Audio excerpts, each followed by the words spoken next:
and status in Chronicle of a Death Foretold.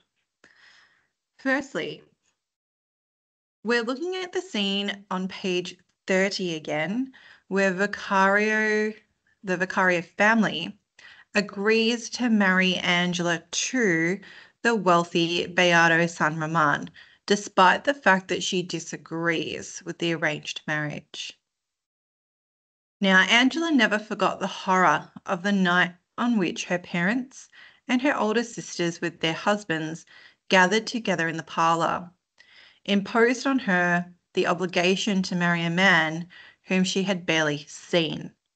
The twins stayed out of it. It looked to us like woman problems. Pablo Vicario told me.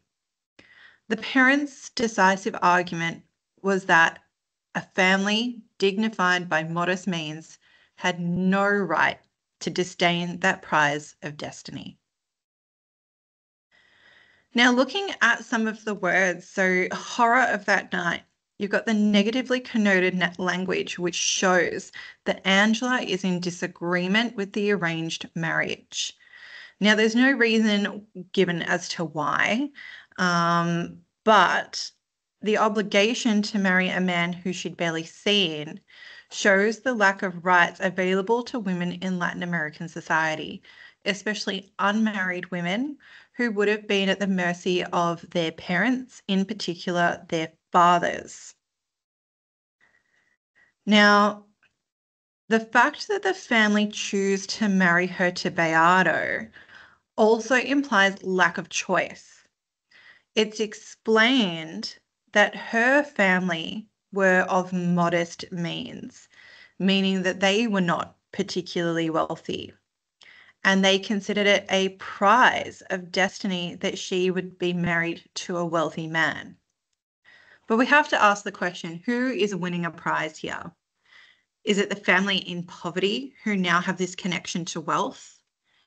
Is it the man who is able to essentially obtain or buy himself a bride?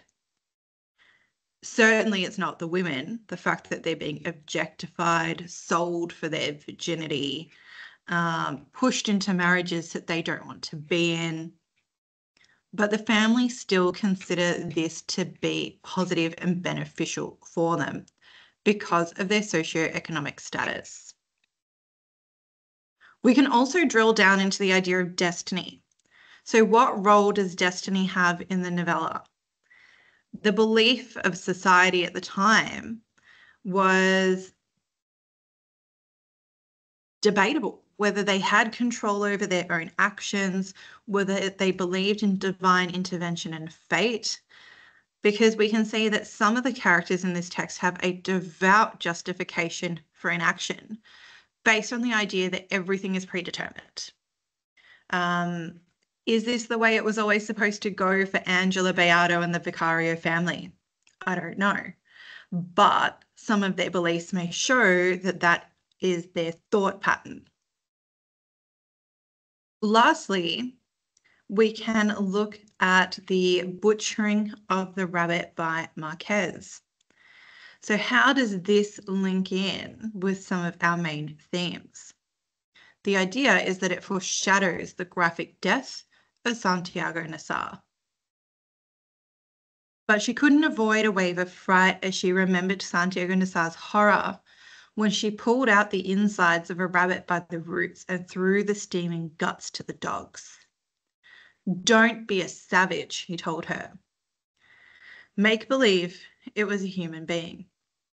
So, what happens to Santiago Nassar later in the day is very similar to the disemboweling of the rabbit. So we can see here that Marquez is creating a bit of a running theme. Santiago's bowels are exposed, and the dogs also attempt to eat them later in the text. Now, what does this represent? Savagery, detached acts of violence, diffusion of responsibility. In particular, we see Victoria Guzman, who he's engaging here, needed almost 20 years to understand that a man accustomed to killing defenseless animals could suddenly express such horror. We look at this and go, well, how? Why? Isn't Santiago Nassar a predator himself? The way that he pursues Davina Flor is inappropriate with her. So there's a lot about butchery and foreshadowing in this particular scene that you could choose to unpack for deeper meaning. In terms of writing something about the values of Latin American society, and looking at relationships and personal demise, you could have a practice using this question. How do the values of Latin American society shape the tragedy of the novella? Let's talk about status. Let's use that in our topic sentence. The elevated sense of status held by men in Marquez's tale hinders their ability to comprehend relationships with women and ultimately contributes to their personal demise. Within this paragraph, you might want to talk about Beato San Roman and his courtship of Angela. It's more about winning over the family with his wealth rather than gaining the affections or developing an understanding of his future demise. Further, we could look at the arrogant possession of the happy home of the widower Zeus. It does not provide Beato San Roman with the life of the previous inhabitants, leading to not only his own demise, but the death of the aged widower. So these are other passages that you can look at to further consolidate your knowledge on this area of the text.